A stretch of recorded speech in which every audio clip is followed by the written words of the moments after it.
Hello internet. मैं राजेश जवलकर आपका स्वागत करता हूँ मेरे चैनल पे one more day one one news. As of late 2025 के अंत तक पूरी दुनिया का टोटल कर्जा मतलब गवर्नमेंट डेब्ट, कॉरपोरेट डेब्ट और हाउस होल्ड डेब्ट मिलाकर लगभग 315 से 325 ट्रिलियन डॉलर्स हो चुका है। यह आंकड़ा इंस्टीट्यूट ऑफ इंटरनेशनल फाइनेंस के अनुसार है। दैट्स 315 ट्रिलियन डॉलर्स, यानी सीधे शब्दों में 340% ऑफ द ग्लोबल जीडीपी। ये रकम दुनिया की कुल ग्लोबल जीडीपी का लगभग 340% ज़्यादा है। मतलब पूरी दुनिया साल भर में जितना कमाती है उससे 3 गुना से भी ज़्यादा कर्जे में डूबी हुई है। यूनाइटेड स्टेट्स का जो डेट है अकेले अमेरिका का 36 ट्रिलियन डॉलर का है।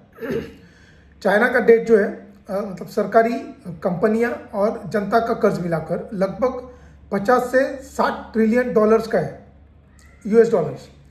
जापान का डेट जो है सिर्फ कर्ज, सरकारी कर्ज जो है उसका वो 12 ट्रिलियन डॉलर्स का है, जो उसकी जीडीपी का टोटल 260% से भी अधिक है।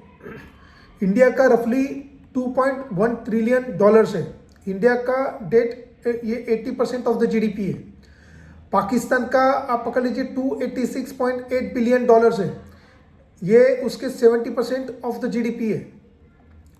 Every major economy, every state almost 2025 में दुनिया की हर बड़ी अर्थव्यवस्था इतने कर्ज में है कि 20-30 साल पहले इसे इकोनॉमिक डिजास्टर माना जाता था। लेकिन असली सवाल यह है कि अगर हर देश कर्जे में है तो ये कर्ज आखिर है किसका? किसने दिया है ये कर्ज और किसने लिया है ये कर्ज? पूरी दुनिया 315 ट्रिलियन डॉलर आखिर किसे देना है? अगर हर कोई एक दूसरे का कर्जदार है तो मनी सप्लाई को कंट्रोल कौन कर रहा है? डेट ग्रोथ, साल 2000 में ग्लोबल डेट था 100 ट्रिलियन डॉलर्स। साल 2025 में ग्लोबल डेट है 315 ट्रिलियन डॉलर। मतलब 25 साल में कर्ज 3 गुना बढ़ा है और जीडीपी कितनी बढ़ी है? 2 गुना। सिर्फ 2 गुना जीडीपी बढ़ी है 25 साल में। तो ये मनी क्रिएशन होता कैसे? इसका ट्रूथ क्या है? आज पैसा कर्ज के रूप में पैदा किया जाता है सेंट्रल बैंक और कमर्शियल बैंक्स द्वारा। सरकारें पैसा कंट्रोल नहीं करती, बैंकर्स करते हैं। इस सिस्टम में कर्ज कभी पूरा चुका या जा ही नहीं सकता, क्योंकि पैसा खुद ही डेट को पैदा करता है। बैंक पैसा कैसे बनाते? अगर आप पकड़ लीजिए बैंक से 1 लाख डॉलर का लोन लेते, तो बैंक किसी और के पैसे नहीं देता, वो बस आपके अकाउंट में 1 लाख टाइप कर देता है। ये पैसा लोन से पहले अस्तित्व में ही नहीं था। अब आप बैंक को पकड़ लीजिए कि 1.5 लाख डॉलर आपको चुकाने हैं, जिसमें 50,000 ब्याज है। लेकिन बैंक ने सिर्फ 1 ही लाख बनाया, जो एक्चुअली उसने बनाया था या जो आपको दिया था वो 1 लाख बनाया था। अब 50,000 ब्याज तो उन्होंने बनाया नहीं, तो ये ब्याज आपको काम करके किसी और से पैसा लेकर कमाना पड़ता है। इसका मतलब ये हुआ कि जितना पैसा है उससे ज़्यादा कर्ज है। पुराना कर्ज चुकाने के लिए नया कर्ज बनाना ज़रूरी है, इसीलिए कर्ज हमेशा बढ़ते रहते हैं। अब सेंट्रल बैंक के नंबर सुनिए। फेडरल रिजर्व बैलेंस शीट ये कहती है कि 2020 में 4 ट्रिलियन डॉलर और 2022 में 9 ट्रिलियन डॉलर से ज़्यादा ये टैक्स का पैसा नहीं था, ये डिजिटल मनी क्रिएशन था। ये कौन कहता है? मैं नहीं कह रहा हूँ, ये फेडरल रिजर्व बैलेंस शीट है। 2025 में मौजूद पैसे का लगभग 95% हिस्सा कमर्शियल बैंक्स बनाते हैं।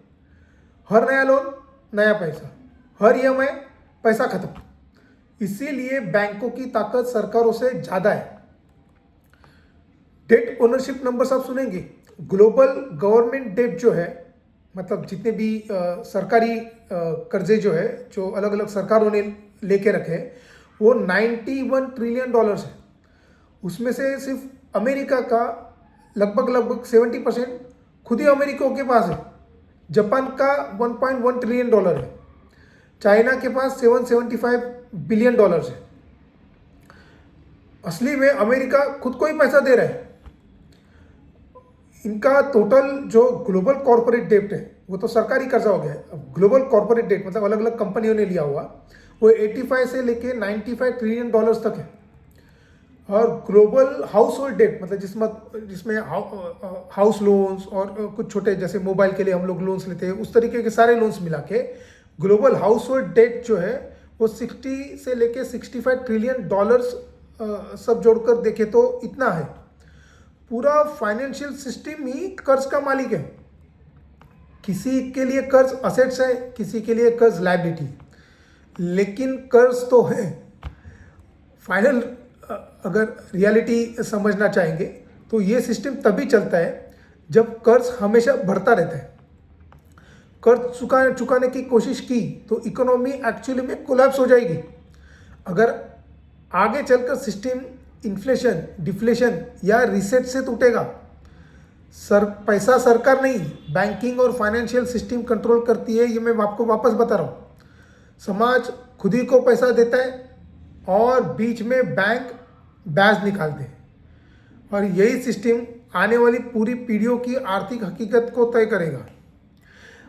इसको समझना, ये हो सकता है कि ये थोड़ा कॉम्प्लिकेटेड है, लेकिन समझना इसको बहुत ज़रूरी है।